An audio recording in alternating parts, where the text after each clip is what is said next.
Everyone thought the story ended when they logged off. But that's when it actually started. Everyone thought it was over. Once you close the browser, once you shut down your laptop, that's it, right? That's what they believed. That's what everyone believes. But the people from that thread, the ones who went on the dark web after midnight, they started noticing something. At first, it didn't feel connected. Just small things, easy to ignore. A screen flickering for no reason. A device turning on for a second, then shutting off. Notifications that disappear before you can read them. Normal glitches. At least, that's what they told themselves. Until it started happening at the same time. Every night, 12 a.m. Exactly. One of them, someone who had completely stopped using the dark web, decided to test it. He unplugged everything. Laptop, router, even removed the battery from his backup device. He wanted proof. Proof that it was just in his head. So that night, he sat in complete darkness. No screens. No internet. Nothing. He watched the clock. 11:59 p.m. Silence. 12 a.m. And then, a sound. Soft. Almost unnoticeable. Like a key being pressed. He turned his head slowly. His laptop, which had no power, no battery, it made another sound. Click, click, like someone typing. He didn't move, didn't breathe. And then the screen lit up. Dim, faint, impossible. There was no power, no connection, nothing. Yet the screen turned on. And in the center, one sentence appeared. You stayed. He didn't touch it, didn't go near it, because deep down, he knew it wasn't a glitch anymore. It wasn't random. It was responding to him. Others started reporting the same thing. But worse, much worse. One person said their phone started recording by itself at midnight. No apps open. No permissions given. Just a red dot and silence. The next morning, they checked the file. It was 12 minutes long.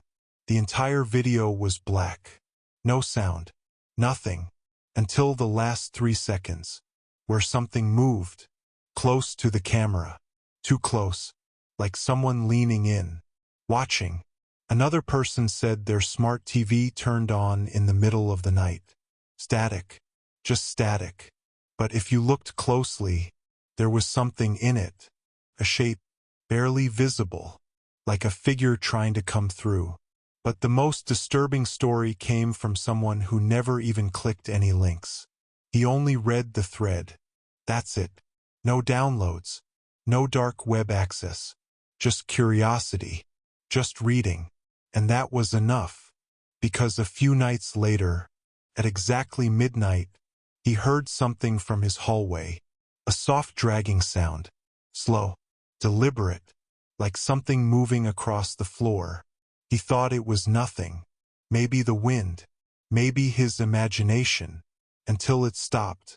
Right outside his door. Silence. Then, 3 knocks. Not loud. Not aggressive. Just calm. Controlled.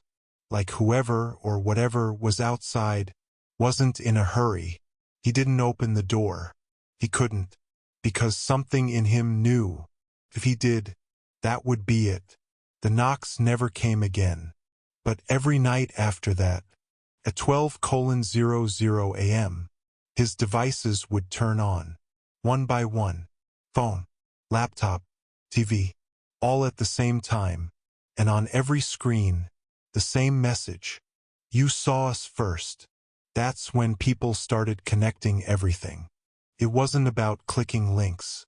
It wasn't about downloading files. It wasn't even about the dark web itself. It was about attention, awareness. Once you knew, once you became aware of it, that was enough. Because now, it knew you too. Some tried to fight it, covering cameras, destroying devices, even moving houses. But it didn't matter, because whatever this was, It wasn't inside their devices. It was using them. And once it found you, it didn't need them anymore. One person documented everything. Every night, every sound, every glitch, trying to understand it, trying to prove it, until one night, they decided to do something different. Instead of ignoring it, they responded. At exactly 12:00 a.m., when their screen lit up and the message appeared, "Still here," they typed back, "Who are you?" For a few seconds, nothing happened. Then the screen flickered. Once, twice, and a new message appeared. Not typed, not generated, but forming, like it was being written in real time. "You already know." Their hands started shaking. They didn't want to continue, but they couldn't stop. They typed again. "What do you want?" This time, the response came instantly. "Closer." That's when the camera turned on. No permission, no warning. And on the screen, they saw themselves, sitting there, staring, frozen. But something was wrong, because behind them, in the reflection of the screen, there was something else. Something standing in the corner of the room. Tall, still, watching. They didn't turn around.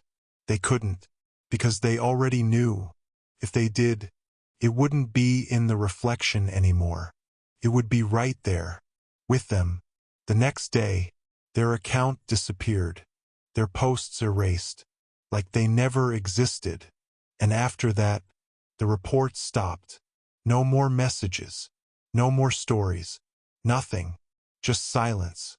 But not the normal kind. The kind that feels watched. Because now, there are people who never used the dark web, never read the thread, never heard the stories. Yet at midnight, their devices still turn on. Their screens still light up. And sometimes, for just a second, they see something behind them.